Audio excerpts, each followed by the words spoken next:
there's a difference, and I know you know what it is. I mean, there's a difference of how ladies approach the sport, and how they deal with each other in the sport. There's a competition there. Certainly, it's really strong, but the camaraderie is what draws me to the ladies, I think, more than anything else. Welcome to the Woman Angler and Adventurer Podcast, inspiring real women with a passion for fishing and the outdoors to go get their adventure on. Now, here's your host, Master Captain Angie Scott. Hey everyone, welcome to another episode of the Woman Angler and Adventurer Podcast. We just wrapped up the LBAA 2023 season. And as you've heard on the show, we've got some changes. And one of the changes is our longtime announcer, our voice of the LBAA, has decided to retire. And hopefully we'll continue to see him some down the road. But it got me thinking, I'm like, you know what? He'd be an excellent person to have on the show because he's been a supporter of women in fishing for a long, long time, and he's been in the industry for a long time, and I'm sure he's got some amazing stories to tell. So welcome to the podcast, legendary MC, radio host, Don Day. Thank you so much. I appreciate that, Angie. Good talking to you. I'm looking forward to the next year, watching, kind of keeping track of the LBAA and see what they do and what you do in your future as well. Yeah, so I want to talk about your, connection and everything that you've done over the years to help support women in fishing. But before we get into that, if you wouldn't mind, just give our audience a little background on yourself and how your career got started in the world of bass. Okay, be glad to. I was born and raised in South Georgia, down in Bainbridge, Georgia. Matter of fact, you're familiar with Bainbridge, the same hometown that Pam Martin Wells is from. But I'm a bit older than she is. And I started my hunting and fishing years down there in Bainbridge on the banks of the Flint River and the shores of Lake Seminole and all those beautiful woods down there. They're shooting quail and dove and rabbits and turkeys and whatever else, and also fishing, lots of fishing. I was in a real hotbed of fishing activity. So I learned early on to bass fish, lots of fishing time with my dad when he and I would go, and I was sitting in the back of the boat brim fishing. And anyway, those days are fresh in my memory, even at this age now. And I moved on and kept doing it, even through the military. I went in the Navy in 67 when I graduated high school, and spent 4 years in the Navy, and toured Vietnam in 69, and got out in 71, kept fishing and hunting, and got the broadcasting business.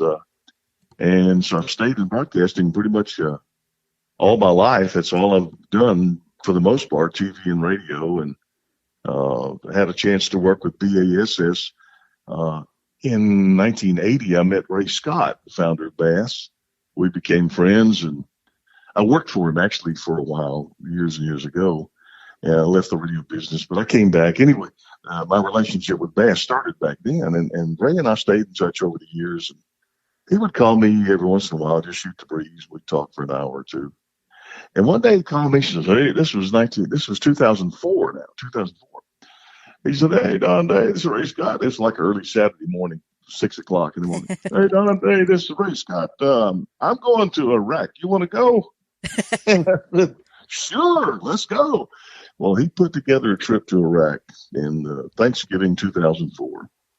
I was one of 6 people on the trip, and we went over. Ray wanted to say thanks. Is the reason for the trip. He wanted to say thanks to the men and women in uniform and see them face to face. And so we did. We shipped over boxes and boxes of lures and line and reels and books and everything. And we went over and we hit, in the course of 7 days in Iraq, we hit 14 what they call FOBs, or forward operating bases.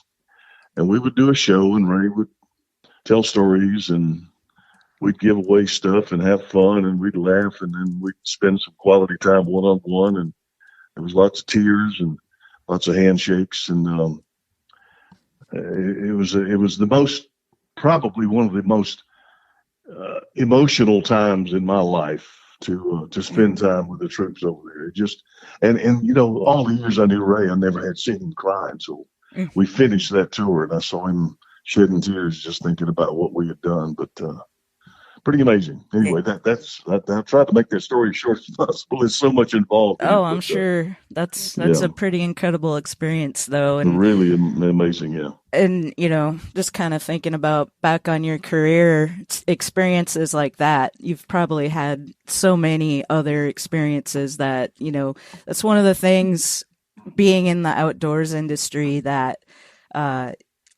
you might not make the most money, but you get paid in those experiences. Well, don't you, though? That's well said, too, Angie. I'm glad you said that. I look back on my career with B.A.S.S, for example, and all the wonderful times I had with them.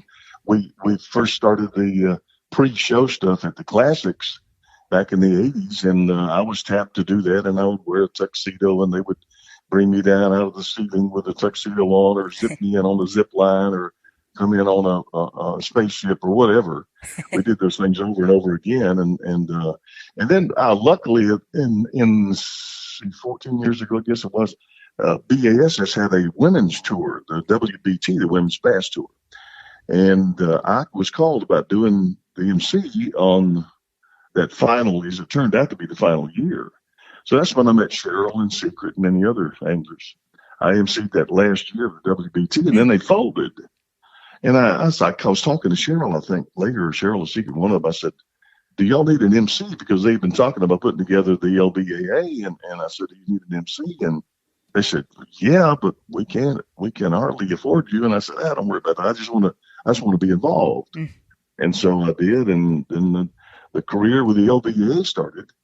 And I did every one of the years of those except one. I bailed out one year, and then I talked into coming back. So I'm glad I did. I've had a chance to meet so many wonderful anglers, men and women, and especially with the ladies. Angie, I watched your career from a couple of years ago when I met you, I guess, in 2020. I think was your first year with the LBAA. Yeah, and I only fished the Truman Lake tournament that year just to kind of see what it was all about.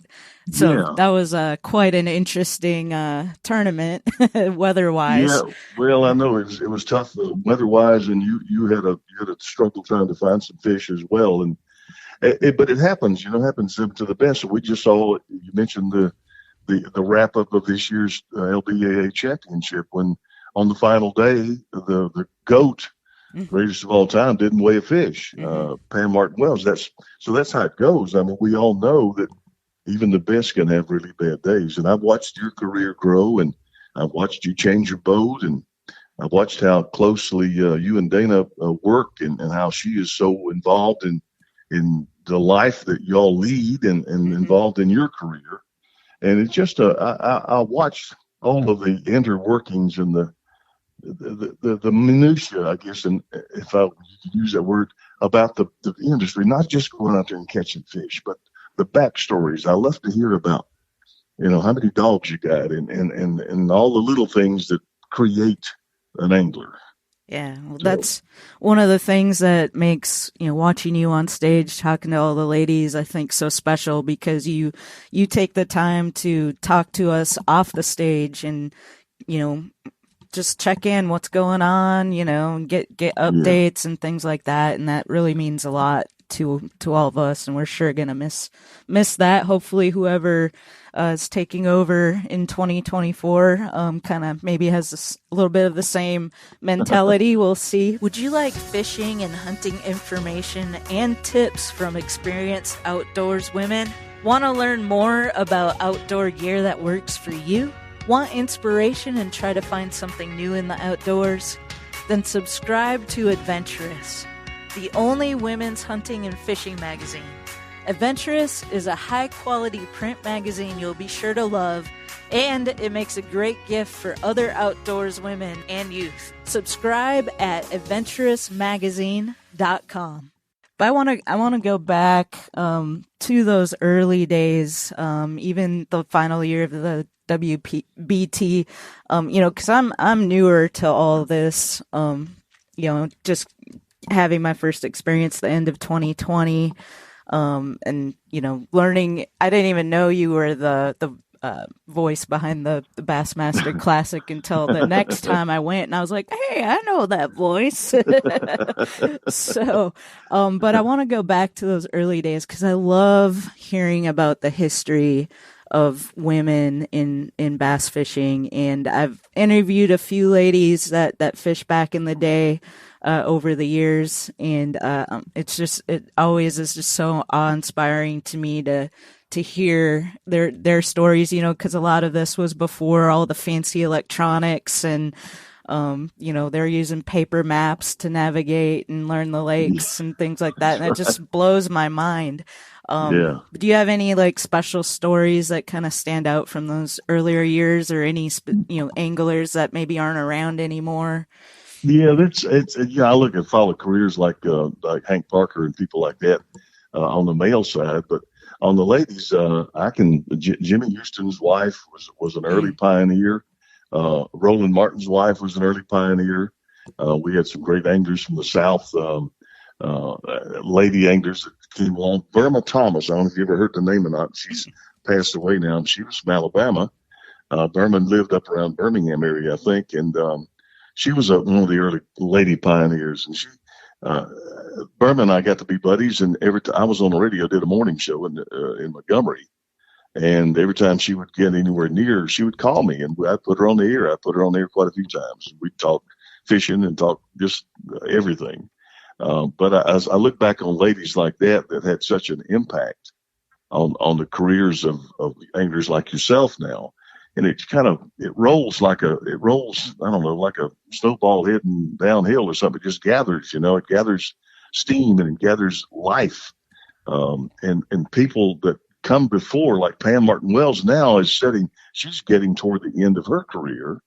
And I know she didn't want to have to face that, but it is what it is. Mm-hmm. And so people like you that are coming along that are just hanging on every word that people like Pam Martin Wells says, because she's the GOAT. And you want to say, well, I learned from her and I picked up this tip from her, and so that kind of relationship is what is also one of the great things that I love about the business. More so on the women's side than the men's side. I've been to MC 1,000 men's tournaments or men only tournaments. And I've only been doing the ladies tournaments now since the last 13, 14 years, but there's a difference. Angie, and I know you know what it is. I mean, there's a difference of how ladies approach the sport, and how they deal with each other in the sport. There's a competition there. Certainly, it's really strong. But the camaraderie is what draws me to the ladies, I think, more than anything else. There's a sisterhood, and I've used that term a lot. I really think it's there. I know how much y'all like each other. Mm-hmm. And that, to me, is part of the lure of the business. And it could be in any sport, really, but bass fishing just kind of lends itself to that style, that way of being in life and living life. But sharing knowledge, sharing information, sharing love, sharing friendship, but also being competitive. It's a balancing act that y'all do very, very well. One thing too, thinking back on that Truman Lake tournament, for example, that we were talking about with the horrible weather, that was one thing that really, really impressed me about these ladies. Like, I wimped out. I'm like, I'm not going back out there. That's not happening. I sat in the restaurant, enjoyed some coffee. I think you might have been hanging out there, and but I'm like, holy cow, these ladies are like the real deal. I mean, I don't know that many guys would be out there in those conditions. I'm glad you said it, because I said the same thing that same day you're talking about. I was thinking to myself, why in the world would anybody go out in this stuff? I don't know. Most of the guys would not. I'm telling you now, they would not. It was folks, if you weren't there, it was the word. We had everything. We had blowing rain and ice and sleet and snow, and it was freezing cold. It was the worst kind of weather you can even imagine. It was terrible. Yeah. But they toughed it out. I don't know how they did it, but they did it. A lot of them did anyway. But Yeah. like you, I'd rather kind of sit those days out. Especially when you're not catching fish anyway. Exactly, exactly. And I remember too. Also, speaking of you, and I'm trying to turn this back around on you because I saw what you started in the boat you started with, and you realized it was not the boat for this kind of tour, and you made a change, and Mm-hmm. the boat you're running now seems to be perfect for your style of fishing and Yeah. for the fishing that most of the ladies do. Yeah, the Crestliner, nothing against the Key West. I loved driving Oh, I it. know. Some of Yeah, those great boat. tournaments, I actually was, had a bit of an advantage when there was going to be some tough, rough water out there, Right. like Ray Hubbard, and Yeah. my boat could have handled that. But that all that said, there were some disadvantages, and fortunately, we have a good relationship with Brunswick Corporation through my work with Freedom Boat Club, and of course they own Crestliner, Mercury, and Lowrance, and all that just ended up coming together, and I'm so thankful, and it's been just amazing running that Crestliner MX-19. We're going to continue it for next season, and hoping to make a few small upgrades.